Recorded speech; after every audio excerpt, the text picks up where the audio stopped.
Logan Crawford, and right now on the Spotlight Network, we shine a light on Linda Wong and her heartwarming yet poignant novel, Still Counting Bodies. At its core, the story follows Remi Wilkerson and her close-knit group of friends, the Fierce Five, as they navigate the highs and lows of life, from love and loss to the shared dreams and the strength of an unbreakable sisterhood. The author takes readers on a journey filled with humor, resilience, and the enduring power of friendship. We're delighted to have this very talented author join us here today on Spotlight. We thank the team at Prime 7 Media for helping us put her in the spotlight today. And we ask viewers like you to support authors like her by subscribing to our channel and by purchasing her amazing books. The links are below this interview. Linda, so happy to welcome you back to Spotlight. Thank you for joining me today. My pleasure to be here. It's always nice to see you, and I certainly support your work. It's wonderful. It's wonderful that you give opportunities to authors to be able to, showcase their work and talk about why they love the writing process, the whole thing. So I thank you. Well, I thank you as well for putting such great work out there and contributing to the literary world. And you've got a bunch of books out there, starting with a Body Count was the first book, I think, and now we've got a number of sequels. So I guess it's the Body Count series, I'd say, right? That's a body count series, and body count's not meaning dead people. It's relationships that have gone bad. So Exactly, it's counting exactly, men. exactly. So you've got how many books in the series now? There are now four. Gotcha. And And you the last one is kind of winding that one down because I'm starting a new series. okay, All new characters, the whole thing. So okay, awesome. That's exciting. Well, Body Count is a great series. We talked about Body Count and its sequel the last time you were on the show. Now, the third installment is called Still Counting Bodies. Tell us a right. little bit about that one. Well, in that one, Remy and her friends continue to pursue trying to find relationships, as well as one of the bartenders named Craig. So there is a guy in there also looking for his perfect partner.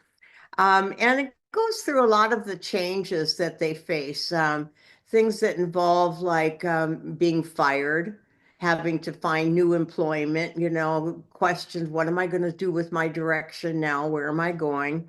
Health issues, someone is diagnosed with prediabetes and having to deal with all of those type of things.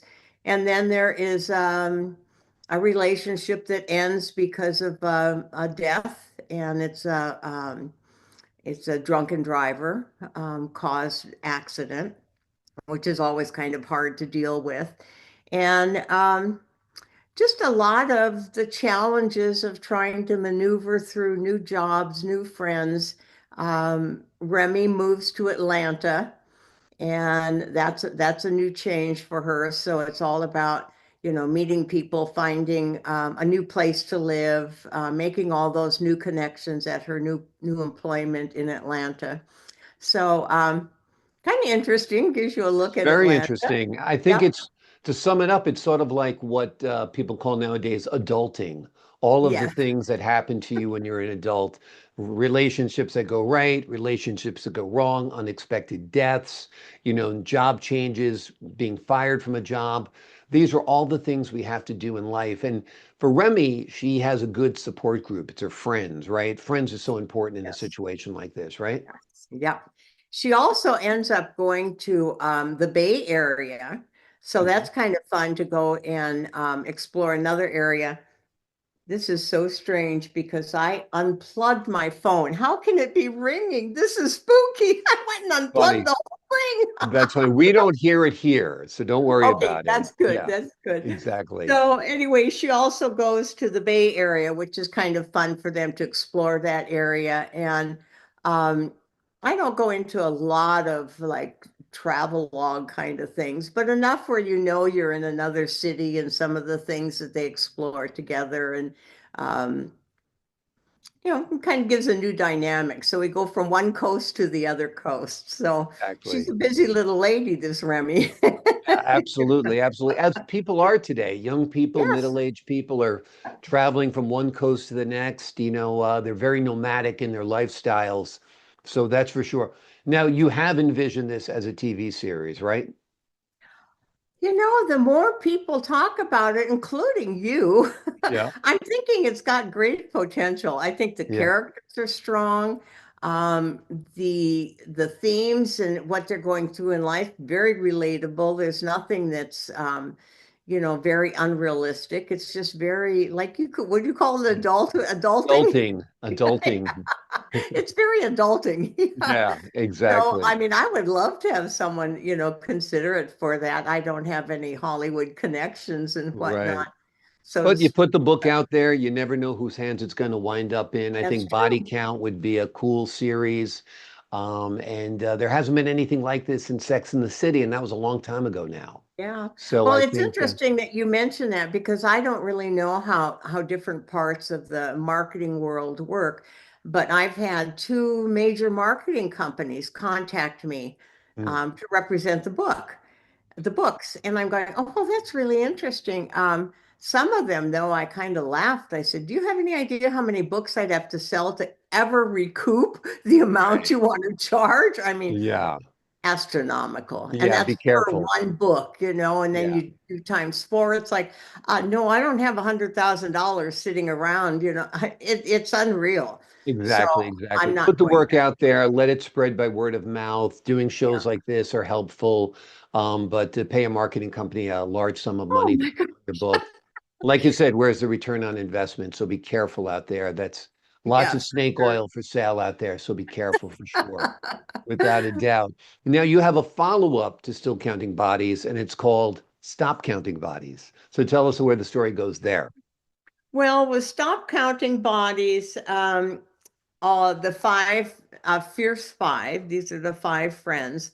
They all find different directions in life. One of them ends up married and has a child, has a miscarriage, has another child, but she's settling into a marriage.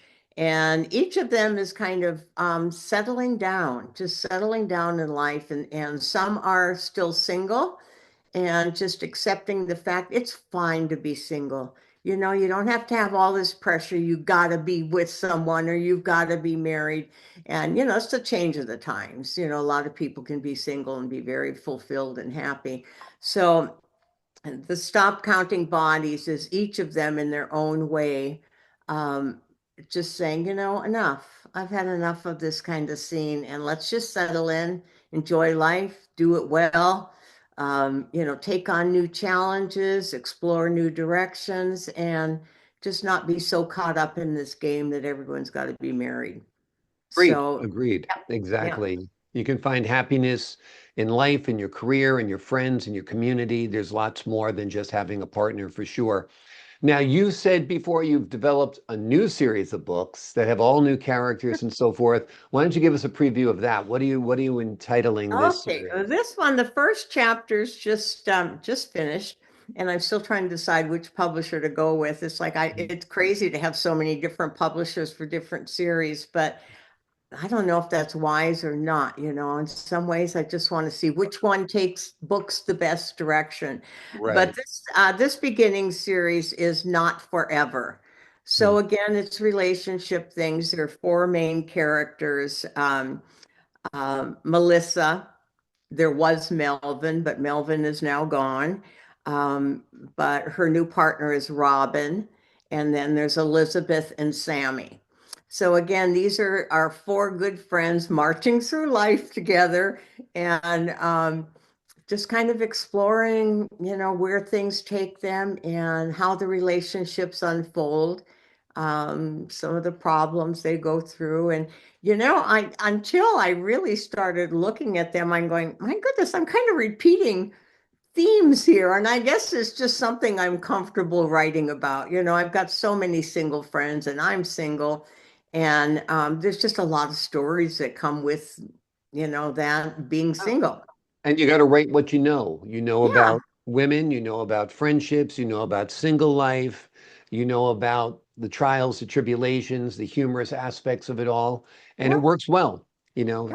Stephen King sticks to horror. Let him have horror. You can have relationships, I'll friends, stay and with the females. romance and love and friendship. Exactly, exactly. You don't want to take a left turn into horror here. I couldn't write that stuff Yeah. anyway. It's like, I Exactly. can't even read it, much less write it. I Exactly. wouldn't want my name attached to it. Yep, exactly. Well, it sounds like you're having fun writing this. It's kind of fun being in their heads when you're creating this, like the Napa Valley road trip. That's a wonderful scene in your book. These are fun things to craft, right? Right, right. And it's I don't know, maybe writers relate to this. To me, it's such a magical process because I'll start on a chapter and I honestly I don't write by an outline. I don't know where it's going to go. Right. Like this new series, Not Forever. I don't know where it's going to go until I write it. And it just kind of flows through me. And it's like, and I type fast. Fortunately, I don't have to think where are the keys. I just, you know, Yep. and and I end up and go, wow, I like that. There's very few things that I write that I just scrap and say, no, no, no, I don't like that direction. So I just kind of go with the creative process, see where it leads me. And so far it's been leading me well. So Yeah, absolutely. I think it's like improvisation. You set up the scene, you set up the characters, you know their dynamics and their personalities, and then just let them act it out and yeah, figure out where the scene's going to go, as opposed to having a roadmap with a well predestined place in scripted. mind. Yeah, Yeah, because then it yeah. kind of feels scripted, and that's what you don't want, right? Yeah. And there are times that I will say, okay, that's the end of the chapter. I don't know where I'm going next. And I swear, I go to sleep and I wake up and there's the idea. It's like it just keeps mulling around up here all night long. And I wake up and go, oh gosh, now I know where that's going. And then I'll start in and see where that one ends up. But it's not a scripted process. And I just am in awe. The human brain and the way we can think and process and creativity. I'm a real fan of it. It's amazing, you know? Exactly. I think it's And the then, best part of life. I think they say that people are happiest when they're creating. Mhm. And if you're happy when you're creating, I think people often enjoy your works. I know I enjoy your works, and Thank this book you. is terrific. Still Counting Bodies is the name of book three in a four-part series. The overall name of the series is Body Count. All of the books are terrific. The fourth installment, Stop Counting Bodies, is going to be released before you know it.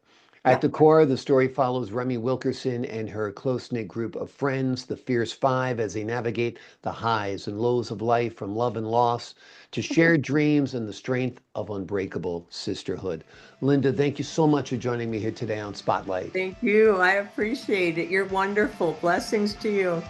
Blessings to you as well. You're wonderful. And to the folks at home, I'm Logan Crawford, thanking you for your time this time. Until next time on Spotlight.